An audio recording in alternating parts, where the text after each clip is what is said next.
नमस्कार दोस्तों, आप देख रहे हैं सिनेमा हॉल और मैं अजय ब्रह्मात्मज। आज मैं कारगिल विजय दिवस की बात करूंगा। 26 जुलाई को कारगिल विजय दिवस होता है और इसे कल पूरे देश ने बड़े जोशो खरोश से मनाया।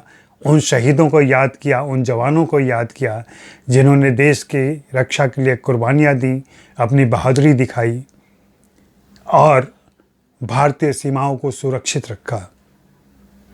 विडंबना है और यह हमारी मुसीबत है कि आज़ादी के बाद से भारत और पाकिस्तान, भारत और चीन सीमाओं पर संघर्ष करते रहे। लेकिन आप याद करें, इतिहास गवाह है इस बात का कि कभी भारत ने अतिक्रमण नहीं किया, कभी भारत ने पहला आक्रमण नहीं किया।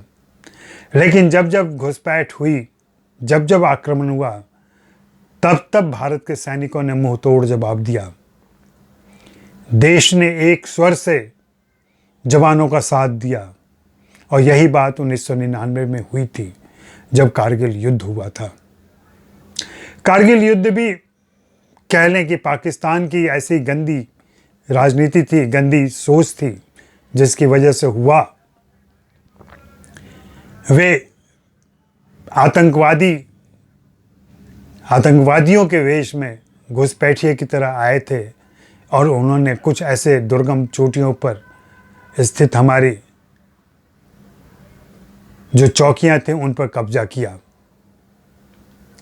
और भारतीय सीमा के अंदर आ गए। जाहिर सी बात है, भारतीय सेनाओं ने, खास करके आर्मी और एयरफोर्स ने मिलकर प्रत्युत्तर दिया, आक्रमण किया। इस आक्रमण में कई जवान शहीद हुए, लेकिन पाकिस्तान के इरादे चकनाचूर हुए, उनके जवानों के दांत खट्टे हुए और उन्हें वापस लौटना पड़ा। और 26 जुलाई को ही विजय पताका लहराई कारगिल की ऊंची चोटी पर। उसी को याद करते हुए हम हर 26 जुलाई को कारगिल विजय दिवस मनाते हैं। 21 साल पूरे हो गए। इन 21 सालों में भारतीय फिल्मकार कैसे अछूते रह सकते थे? उन्होंने भी कोशिश की, उन्होंने फिल्में बनाई, कुछ म्यूजिक वीडियो बनाए, नाटक किए और कारगिल के जवानों को अलग अलग तरीके से अपनी सोच और समझ के हिसाब से याद किया। उन जवानों को याद करते हुए, उन बहादुरों को याद करते हुए 2 फिल्में आ रही हैं, बहुत जल्दी OTT प्लेटफॉर्म पर दिखेंगी। एक तो गुंजन सक्सेना, द कारगिल गर्ल। गुंजन सक्सेना अभी जीवित हैं, वहाँ से बहादुरी से दुश्मनों के छक्के छुड़ाने के बाद लौटी। उनके जीवन पर बन रही है फिल्म, बन चुकी है, जिसमें जाह्नवी कपूर हैं। इसके अलावा शेरशाह एक फिल्म है जिसमें विक्रम बत्रा के बहादुरी की कहानी है। ये दोनों फिल्में जल्दी ही OTT प्लेटफॉर्म पर आएंगी और आप देख पाएंगे कि कैसे हमारे जवानों ने मुश्किल वक्त में, चुनौती के वक्त में अपनी क्षमता से, अपने शौर्य से दुश्मनों को पराजित किया। हम याद करें तो 1999 के बाद से ही ये लगातार कोशिशें होती रही हैं कि जंग की बातों पर, जंग के मसले को लेकर और जंग के परिणाम को लेकर के हम फिल्में बनाएं, फिल्मों पे बातें करें। सबसे पहले मुझे याद आता है 1999 में ही जावेद अख्तर साहब ने कुछ लिखा था जिसे फरहान अख्तर और जोया अख्तर ने निर्देशित किया था, या एक म्यूजिक वीडियो के तौर पर आया था पेंटाग्राम की मदद से। इसमें ददलानी ने भी सहयोग दिया था, शंकर महादेवन थे। और उस नज़्म में जो जावेद अख्तर ने बात कही थी वह आज भी गौरतलब है। उन्होंने याद किया था कि जंग हमें क्या देती है, जंग से क्या होता है। तो जंग हमें क्या दे सकती है, आओ मिलकर सोचें हम। जंग हमें क्या दे सकती है, आओ मिलकर सोचें हम। जख्मी इंसान, लाशें और दर्दो गम। जी हाँ, यह म्यूज़िक वीडियो जब आया तो इसे बैन कर दिया गया था, क्योंकि इसमें जंग के का जो फिजूलपन है उस पर बात की गई थी कि जंग से कुछ भी हासिल नहीं होता। खैर 2013 में यह वीडियो रिलीज़ हो पाया। फिर उसके बाद से देखें तो मैंने नोट किया है कि क्या क्या चीज़ें बनी हैं, क्या क्या चीज़ें आई हैं हिंदी फिल्मों में और ऐसे मनोरंजन माध्यम में, एंटरटेनमेंट वर्ल्ड में। तो सबसे पहले लॉर्ड जॉन मरबरी ने कोई टीवी शो किया था, उसके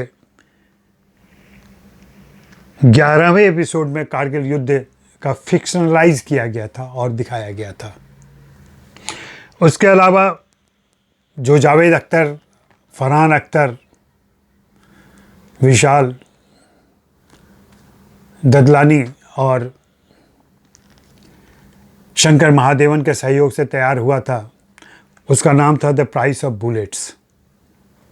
please the price of bullets से सर्च मत कीजिएगा गूगल पर, नहीं तो बुलेट की कीमतें बताने लगेंगे, बुलेट मोटरसाइकिल के। आप आगे जावेद अख्तर, फरहान अख्तर कोई भी नाम लिख दीजिएगा, पेंटाग्राम, तो फिर आप सबको सही जानकारी मिलेगी।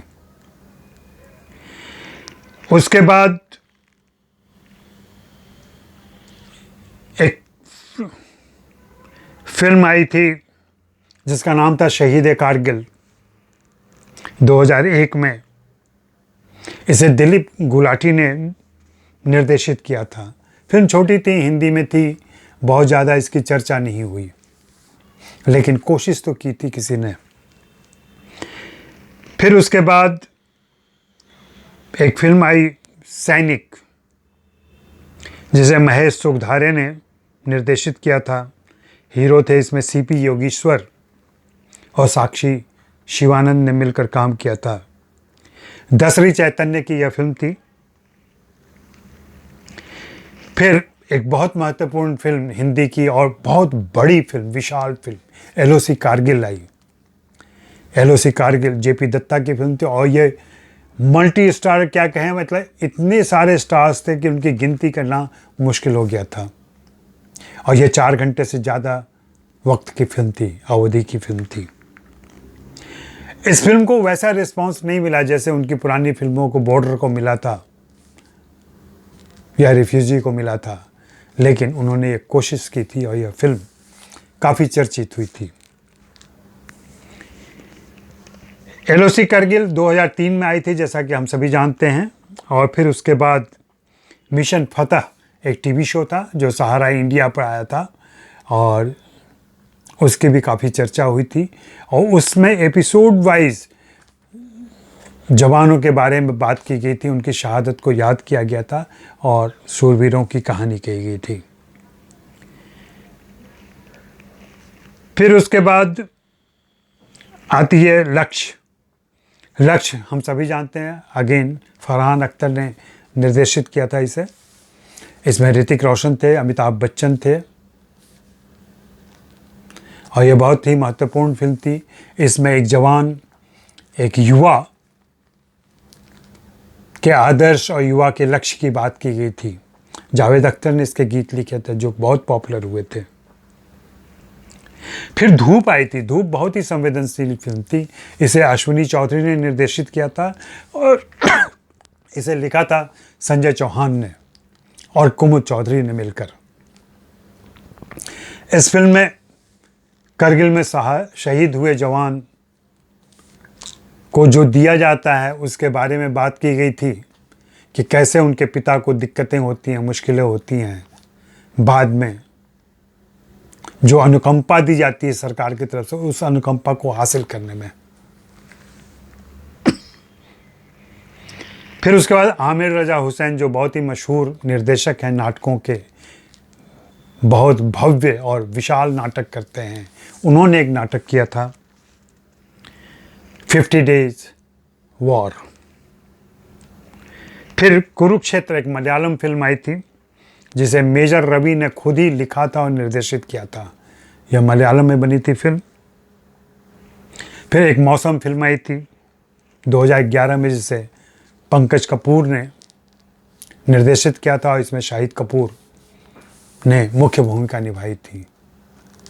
और जैसा कि मैंने पहले कहा, गुंजन सक्सेना आ रही है जिसे शरण शर्मा ने निर्देशित किया, जिसमें जानवी कपूर हैं, पंकज त्रिपाठी हैं और भी कुछ महत्वपूर्ण कलाकार हैं। शेरशाह है। शेरशाह विष्णुवर्धन निर्देशित फिल्म है और इसमें सिद्धार्थ मल्होत्रा ने विक्रम बत्रा की भूमिका निभाई है। तो इतनी सारी फिल्में बनी हैं, बन के आ रही हैं अभी करगिल को याद करने के लिए। जब हम करगिल पे बात करते हैं, युद्ध की बात करते हैं, वॉर फिल्म की बात करते हैं, तो हमारा ध्यान अभी जैसा माहौल है उसमें चला जाता है कि हम दुश्मनों को हमने कैसे पछाड़ा, दुश्मनों को हमने कैसे पराजित किया। राष्ट्रीय अभिमान की बात, स्वाभिमान की बात होती है, जो बहुत स्वाभाविक है। लेकिन युद्ध पर बनी फिल्मों की एक मंशा यह भी होनी चाहिए कि वे युद्ध की निरर्थकता पर बातें करें। युद्ध कैसे गैर जरूरी चीज़ है जो कभी थोपी जाती है और कभी स्वीकार कर ली जाती है। युद्ध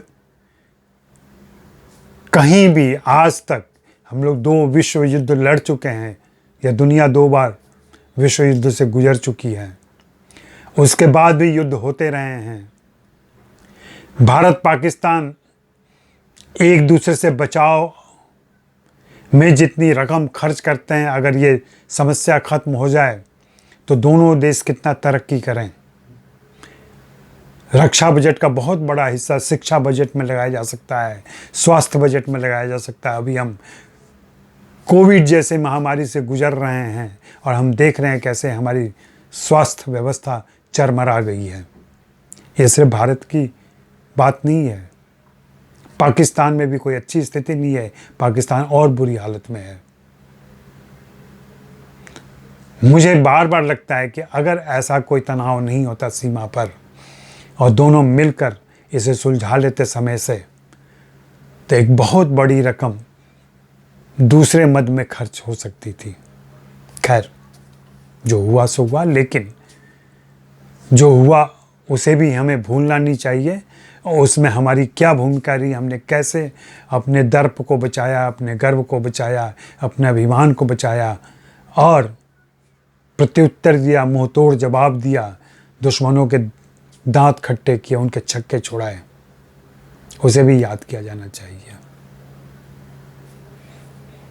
नमस्कार, शुक्रिया, मेहरबानी कि आप देख रहे हैं।